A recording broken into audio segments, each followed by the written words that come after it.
Sa atorong mga politician, sa Team Marcos, Team Duterte, mao man ni ang atong major nga mga team sa politika karon.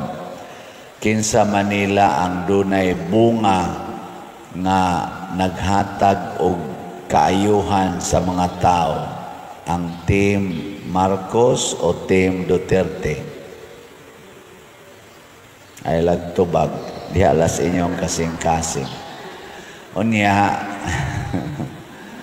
human, og mamili tag kandidato, manaa mas Team Marcos or Team Duterte, kinahanglan nga atong pilion kadtong naghatag og maayong bunga, kanabang nakalipay natong mga Filipinos, dili makasubo.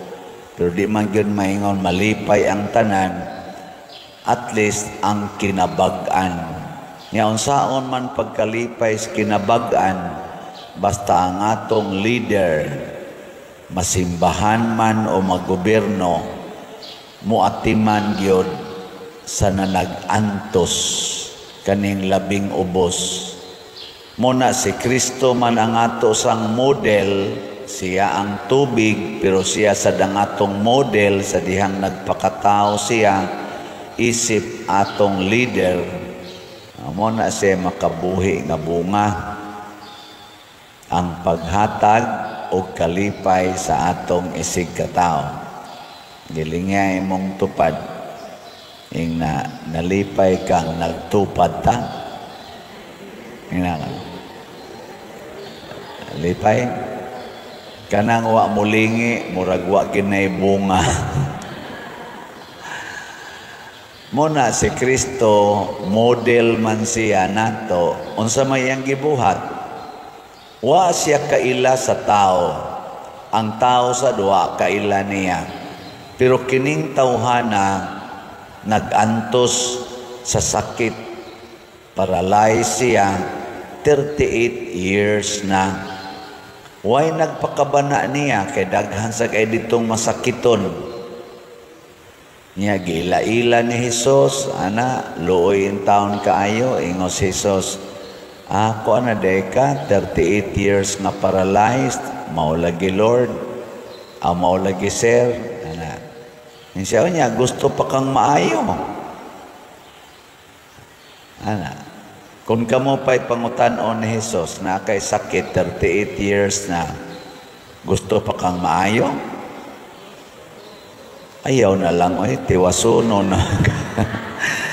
By that time, na 38 years na kang nagdikalakaw, murag tiwasuno na manggana, ay na lang pangandoy.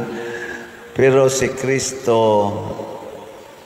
wa siya maghuwat.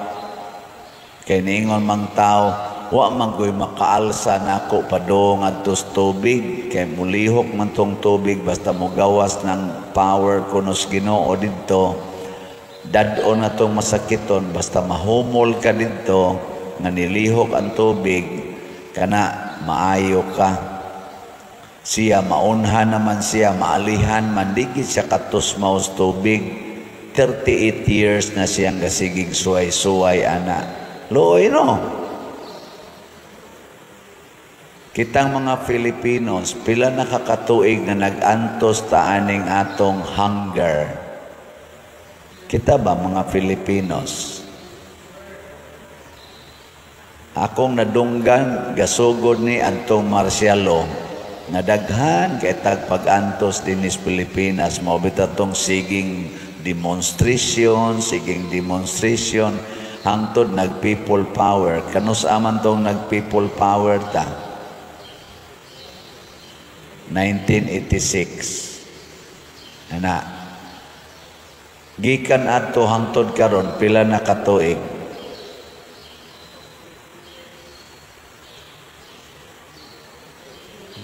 Kamulay kwenta dia. Sobra na 38 years, oy. So ang Pilipinas karon gaantos og maayos, kagutom, sa kalisdanan, unemployment, ana Mo na mangita tag mga leader sama ni Hesus nga mutan-aw sa kalisod.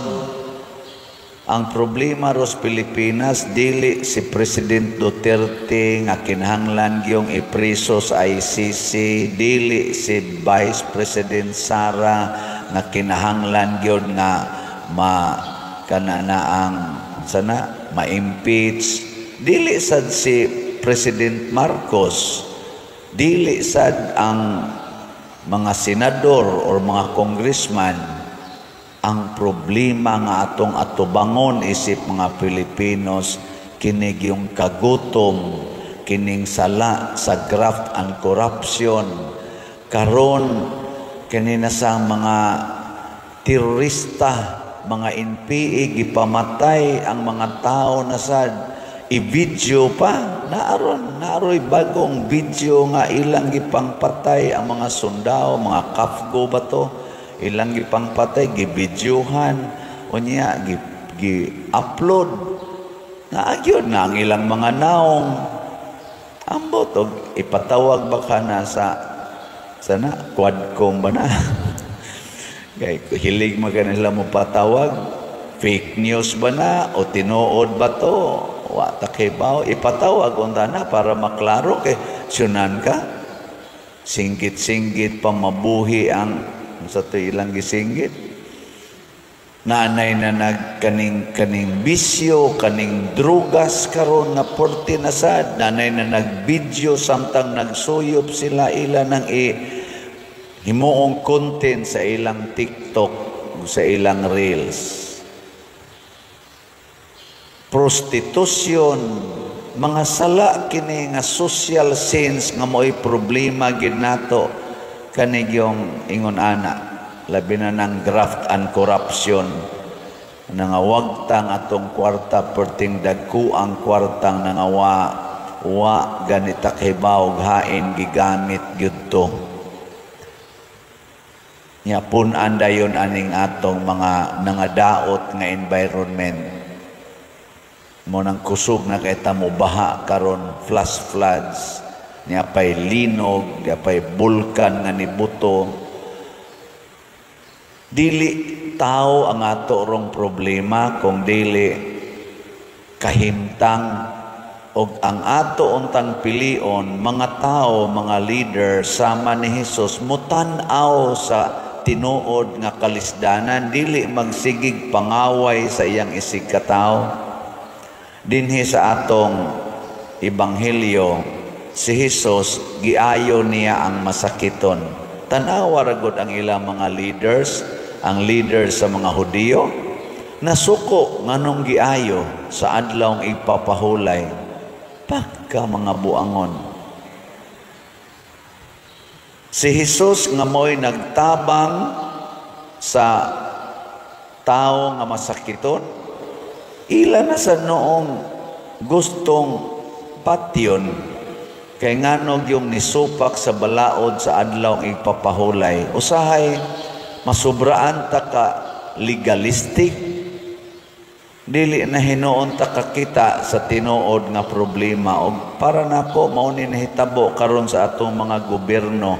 Sige silang ginukuray, anak. Siging hearing diha, gagasto ra bataan na niya, kanarabang ilang gigastos hearing. Ang ato rasa ng buhis. Nya wa gyud ma-address ang atong tinuod nga mga problema.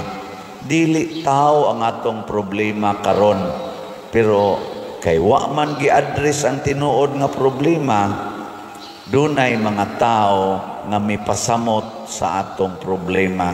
Mga leaders ra ba ni sila? Nya nang-apply ra ba ning uban ani og pa-re-election?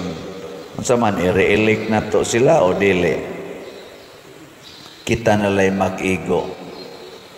Muna mamalandong ta atong ampuan nga makakita tag mga leaders nga motabang gyud sa atong kalisod.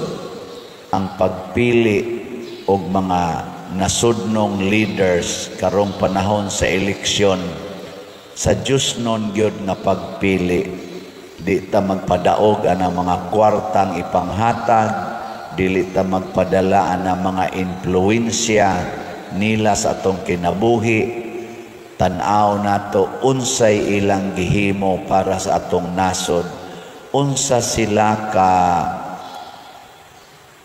committed nga mo sumpo niini karong nag-anam na gyud ka kuyanap nga mga sala sa atong nasod, labi na gining terrorism, killings, kaning mga bisyo, graft and corruption, drugas, o mga kaning pagkabakako na sa atong katilingban o pagka-immoral sa kadaghanan nga ila nang ipagarbo ang ilang mga bisyo nga kaniadto ikauwaw nato, kaniadto dakong krimen ang maong butang, pero karon ila nang reels sa dihaan ng social media.